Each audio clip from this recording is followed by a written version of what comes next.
Why did we decide to leave the country that we were living in a little over 3 years ago and move to Guatemala, then Nicaragua, and then eventually on to Paraguay, where we are now?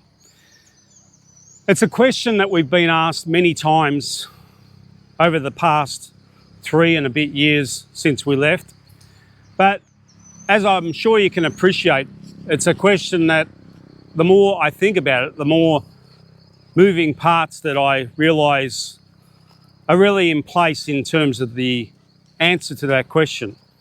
And I could write a book or 3 about all of the different elements that contributed to the decision that we eventually made, and that was to leave the place that we at that time called home.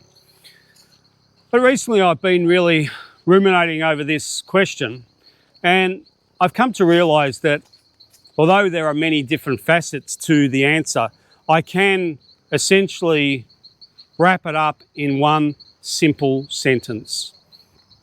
The reason why we decided to look for another country to move to was because we came to a point where we truly understood and appreciated that the objective reality that we took for granted and that was part of the collective understanding that that society that we're living in shared had been allowed to be put aside in place of ideology.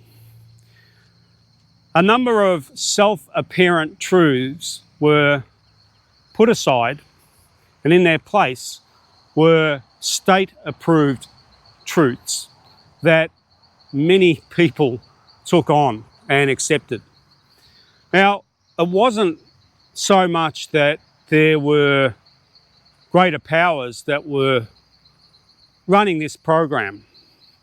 That's always going to be with us to varying degrees.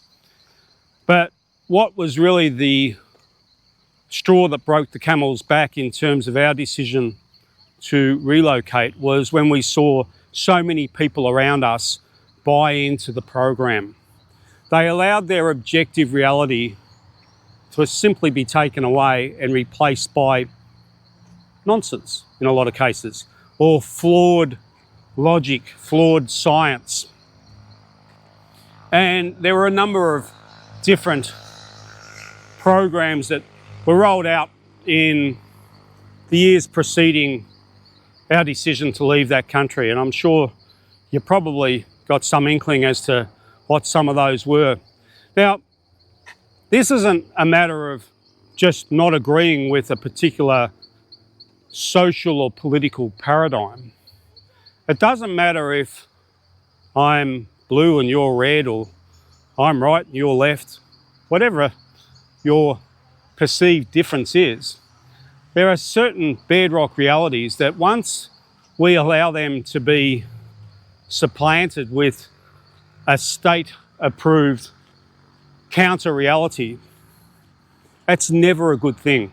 And it almost always is a canary in a mine shaft. If it was just my own decision based on, let's say if I was just solo, I could have possibly convinced myself to say, well, yeah, the rest of this place is giving themselves away to some crazy altered reality in the name of going along to get along. But in our case, we have children and we have to make decisions that are in their best interests. Now, that sort of willful stupidity, willful insanity perhaps, in respect to allowing your objective reality to be taken away from you because it makes life easier, I would contend, in fact, I'm absolutely certain, that that has a high degree of contagious element to it, because we saw that happen. They adopted a mentality that at some level of their rational being knew was totally ridiculous. But they embraced it because that's what you needed to do. to fill in the blanks, keep your job, stay in that social scene, be cool at the church. Whatever the thing was that you needed to hold on to, there were so many people that allowed their objective reality to just be treated like a plaything that could be replaced. Now that's a sort of situation that I would never want to expose formative minds to. My children have their heads screwed very firmly on. They're very smart, very intuitive, but we don't really know what the long-term effects are of being marinated in that level of social conditioning.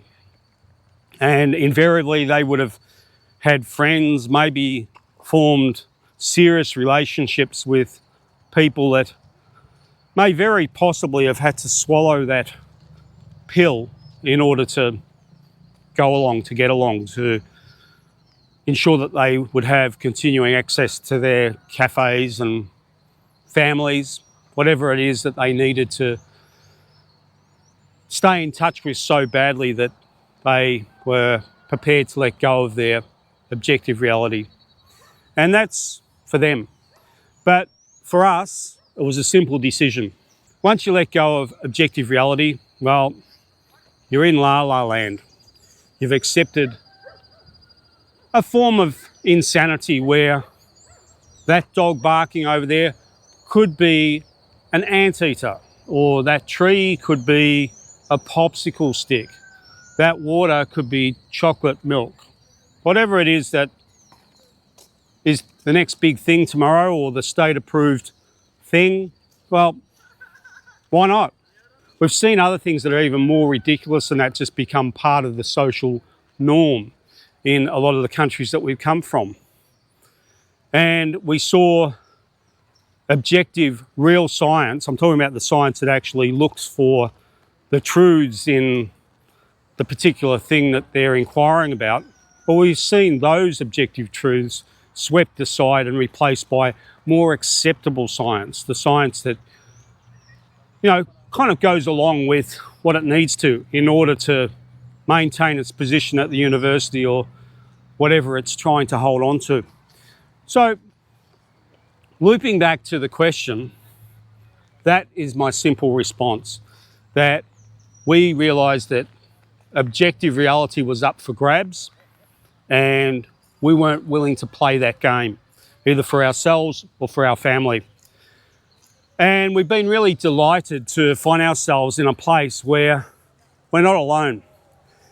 When we talk to people in this country, and indeed a number of the other countries that we've come through, I'm talking about locals, and we talk about the things that have been going on and are currently still unfolding in the country that we came from and many of the associated countries, people here just often laugh. It's an open joke. So it's not like the world woke up one day and just collectively decided to let go of their objective reality.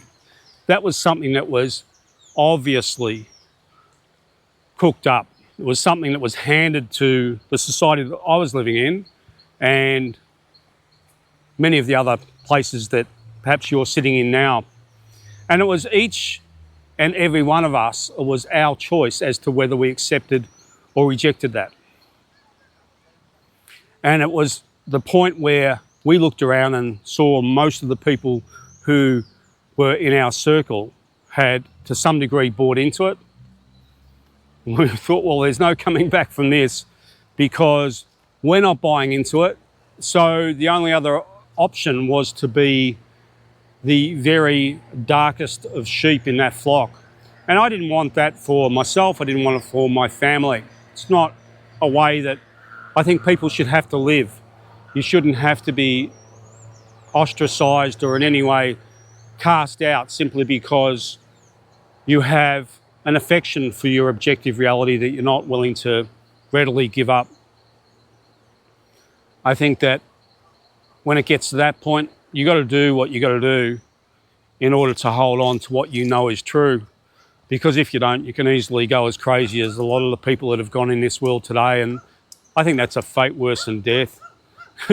When you go into that level of la la land, well, you might as well just check yourself in as far as I'm concerned, and, you know, accept the jacket that ties around at the back. But that's the answer to the question. If anyone was vaguely interested in knowing why it was that we ultimately decided to move to another country, that's the reason why in one sentence. But as I say, I could write books on it. And hopefully, if things hang together for the next few years, I'm sure that people will write books on it, because if people are talking about this in 100 years' time, my hope and belief is that they would most likely be laughing at the time when the world seemed to have just lost its collective mind and allowed its objective reality to be put aside because it was politically and socially expedient to do so. That might be optimistic of me, and who knows what the future brings, but here's hoping to more collectively sane times. So there you have it, why we left the place we're living in. So wherever you are living in at the moment, I hope that things are happy for you and your objective reality is exactly what you would like it to be. So until next time, take care. Ciao. Smoking